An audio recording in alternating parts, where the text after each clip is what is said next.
I got hit in the mouth yesterday by an 80-something-year-old tiny Romanian woman. Welcome to chaplaincy. If you are new around here, my name is Leslie, and I am taking you on the journey of becoming a chaplain. I am a 50-year-old woman who is leaving over 20 years of entrepreneurship to follow what I believe God has called me to do in my final act. So these videos are taking you on that journey with me. So I wanted to share something with you about the dynamic of chaplains with other care team members, particularly RNs. And that ended up with me getting popped in the mouth by an 80-year-old Romanian woman. I laugh every time I think about it. But here's the deal. I received a page, and the page basically said, hey, need you to come and fill out a POA. If that's new terminology to you, that means power of attorney. And essentially that is paperwork that basically you fill out when you're in a hospital that says, if you become incapacitated for some reason, here is the person you want to make healthcare decisions for you. Pretty simple form, very routine. You've probably filled one out as well. But over these 5 months, because I did an extended unit of CPE, I've learned some things. First, I used to just look at a page like that because seriously, it is administrative, it's run of the mill, not a big deal, and run right up there and take care of it. But I've learned, and that's why I'm sharing these tips with you, is that you need to read notes even on basic requests, okay? So I went into Epic, which is our healthcare management system, and I looked it up, and the first thing I saw was that this patient had dementia. Dementia, y'all. So that means you're not decisional, right? You know that, and you're not even a nurse, correct? And here's the point of a POA.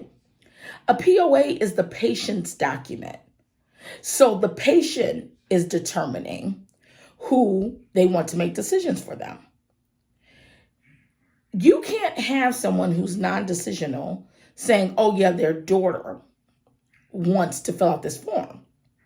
Because for all we know, the daughter could want this woman dead to collect the life insurance, okay? Maybe I've watched one too many Lifetime movies or First 48 Child.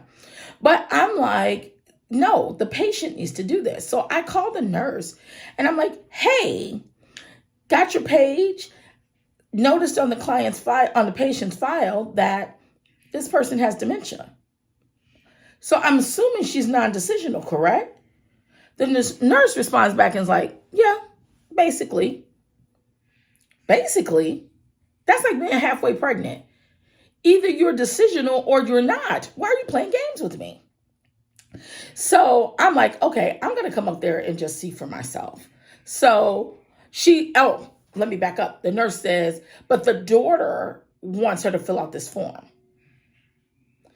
It is the patient's document. The daughter doesn't have a say in if this form is filled out or not. You know what? At this point, let me just go on up here and see what's going on. So I go up there, and as soon as I hit the floor, y'all, I see this cute, just adorable older woman, and she's at the nurse's station, and you can tell she's talking like she's maybe 7 or 8 years old. Immediately, I knew that that was the patient. Immediately. And immediately, I knew she was not decisional. Her daughter was behind her, guiding her back into the room. And I was just like, okay. So I go over to the nurse and I said, hey, is that the patient in room blah, blah, blah, blah, blah? And she's like, yeah. I was like, okay, clearly she's not decisional. But the daughter. So here's what you guys need to know. And the point that you need to take away with this. Sometimes the care team will call you because they don't have the moxie to deal with the patient, or maybe they're just tired of dealing with the patient, or the patient's family in this case. So they will call you to run interference. So you need to be prepared for that. That is a part of our role. I'm not saying they should not call us for that, because we do bring a spiritual presence in the room that can help to calm things. But just level with me and say that. Don't try and put me in a situation without a heads up. not being the colleague of the year, is it? No.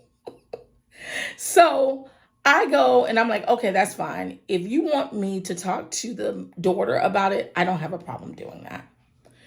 So I go over to the daughter and I explain that, this is your mother's document. Clearly, she's not decisional. We won't be able to do a POA on her. And all of a sudden, the mother comes up.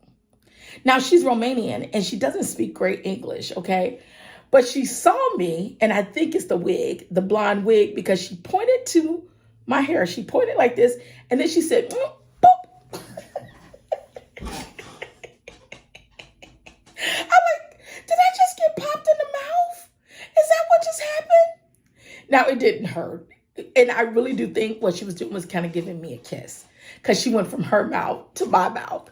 But it was just so funny because I was caught off guard. And man, you need to pay attention. And that's the other lesson in this, is as a chaplain, you need to be aware of your surroundings at all times. Even if it's a sweet little 80-year-old Romanian woman, you could get popped in the mouth. Well, seriously, so the takeaways are two things. Always watch your surroundings, but also always call to get more information, even if it's a routine task, because in chaplaincy, there's nothing that's routine. And it's what I am finding that I love about it, is that no 2 days are the same. There's always an adventure behind that hospital room door. And if that sort of thing excites you, if that sort of thing charges you up, if that's something you feel like the Lord is calling you to, then chaplaincy might be right for you.